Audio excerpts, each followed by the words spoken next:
ওয়াজের মধ্যে সমস্ত ধরনের নোংরা কথা, গালিগালাজ, অপবাদ, অপমান সব হচ্ছে নারীকে কেন্দ্র করে। আর একটা কি, হিন্দু সম্প্রদায়ের মানুষের উপর আক্রমণ করবার জন্য। আপনারা দেখবেন যে ওয়াজগুলো হয়, সে ওয়াজ শুনে মানুষের মধ্যে ধর্মীয় নৈতিক বোধ জেগে ওঠার কথা, কিন্তু সেখান থেকে মানুষের মধ্যে একটা বিদ্বেষ তৈরি হয়, ঘৃণা তৈরি হয়। সেই ঘৃণা কার বিরুদ্ধে? সমস্ত অপরাধের মূল হচ্ছে নারী।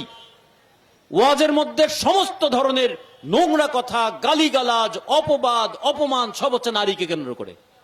আর একটা কি, হিন্দু সম্প্রদায়ের মানুষের উপর আক্রমণ করবার জন্য, ধর্মের মহত্ব প্রচার করবার জন্য নারী এবং অন্য ধর্মের মানুষের উপর আক্রমণ কেন আপনারা করেন? সহজ বলে, সস্তা বলে, মানুষকে সহজে বিভ্রান্ত করা যায় বলে। একদিকে পুঁজিপতিরা বিজ্ঞাপনে নারীকে মডেল হিসেবে ব্যবহার করার নামে নারী দেহকে পণ্য বানিয়ে ফেলছে, আর একদিকে নারীদেরকে অবজ্ঞা করা, হেয় করা, তুচ্ছ করা, তাচ্ছিল্য করার চেষ্টা করছে। অথচ কত আগে বেগম রোকেয়া বলেছিলেন, গরুর গাড়ি যেমন কিংবা যে কোনো গাড়ি, দুটো চাকা যদি সমান না হয় এবং দুটো চাকা যদি সমান গতিতে না চলে, তাহলে গাড়ি চলবে না। আমাদের সমাজে নারী পুরুষ মিলেই সমাজ। নারীদের যদি সেই গণতান্ত্রিক অধিকারটা না প্রতিষ্ঠিত হয়, নারীদের যদি সেই যোগ্যতাটা তৈরি করা না যায়, নারীদের যদি সেই মর্যাদা তৈরি করা না যায়, এই সমাজটাও গণতান্ত্রিক হবে না, মর্যাদা সম্পন্ন মানুষের সমাজ হবে না। তাহলে একদিকে উন্মাদনা, আর একদিকে মাদক, আর অন্যদিকে মাস্তানি। মাদক, মৌলবাদ এবং মাস্তানি, এই তিন ময়ের কবলে আমাদের গোটা যুব সমাজকে আচ্ছন্ন করে ফেলার চেষ্টা করা হয়েছে। তার বিরুদ্ধে লড়বে কে? তার বিরুদ্ধে লড়াই করবে কারা? কোন উদ্দেশ্যে লড়াই করবে? কোন স্বপ্ন নিয়ে লড়াই করবে? কোন হাতিয়ার নিয়ে লড়াই করবে? এই প্রশ্নগুলো 1984 সালে আমরা যেমন বলেছিলাম, সেই প্রশ্নের জবাব এখনো আমাদের প্রতিদিন বারবার আমাদের দিতে হয়। সেই প্রশ্নের জবাব দিয়ে দিয়ে যুব সমাজের যুবকের বিবেকের কাছে, ওই বৃদ্ধদের কাছে, অসহায় বৃদ্ধ যে বলছে যে ভগবান, ঈশ্বর, আল্লাহ, তুমি ছাড়া আর আমার কেউ নাই, সেই মানুষের কাছেও ভরসা হিসেবে এই করোনাকালে যুবকদেরকেই যেতে হবে। আমরা যে কারণে বলেছিলাম, করোনায় যখন বিশ্ববিদ্যালয়গুলো বন্ধ করে দেওয়ার কথা হলো, শিক্ষা প্রতিষ্ঠান বন্ধ করে দেওয়ার কথা হলো, আমরা তখন সমাজতান্ত্রিক ছাত্র ফ্রন্টের মাধ্যমে এই কথা বলবার চেষ্টা করেছিলাম, শিক্ষা প্রতিষ্ঠান বন্ধ নয়, শিক্ষার্থীদের মধ্যে থেকে ভলান্টিয়ার তৈরি করো, হাজার হাজার লক্ষ লক্ষ ভলান্টিয়ার তৈরি করো। এই ভলান্টিয়াররা মানুষের পাশে দাঁড়াবে, মানুষকে সহযোগিতা করবে, তাদের যৌবন আছে, তাদের তারুণ্য আছে, তাদের রোগ প্রতিরোধ ক্ষমতা আছে, এই রোগ প্রতিরোধ ক্ষমতা নিয়ে মানুষের পাশে তারা দাঁড়াবে।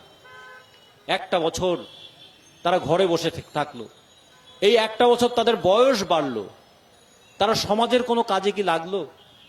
লাগলো না। হতাশা বাড়লো তাদের। এক বছর পরে ফিরে এসে তারা বলবে, একটা বছর তো চলে গেল, চাকরির বয়স কি এক বছর বাড়বে না? কিংবা জীবন থেকে একটা বছর যে হারিয়ে গেল, এই বছরের মূল্যায়নটা আমি কেমন করে পাবো? এই প্রশ্ন তাড়িত করছে সেই তরুণদেরকে।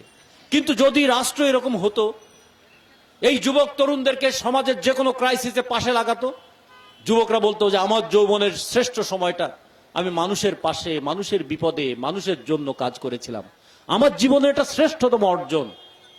যেটা শ্রেষ্ঠতম অর্জন হতে পারত, সেটা এখন নিকৃষ্টতম হাহাকারের সময়ে পরিণত করা হয়েছে।